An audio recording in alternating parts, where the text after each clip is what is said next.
This is the bird dog exercise. So I'm going to show you a few reps and then we're going to talk about how to do it right.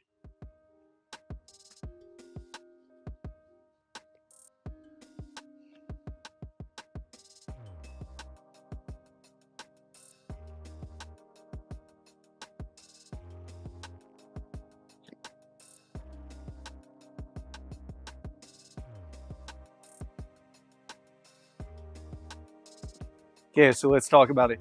You're going to get into that all fours position, but when you do this exercise, it's really important. I see a lot of people doing this fast. You want to do it slow and controlled. This isn't an explosive movement. It's not a strength training movement either. It's about control, precision. It's about keeping the right muscles tight and not moving them, and then moving the right muscles. So in other words, you should stay very still except for the arms and legs, which are moving. Things to watch out for here. Again, you don't want to move too fast. It's not what this exercise is for.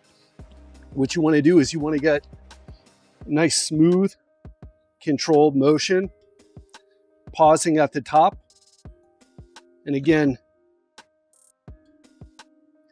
staying strong, pushing through your arms, so that you feel when you go on one leg and one arm, there's this rotational force, and that rotational force is what is strengthening your spine, because if you lift weights, there's not going to be a lot of resistance for your glutes or even your shoulders here. What's really happening is your core is getting twisted and your muscles are having to stabilize to prevent that rotation from happening.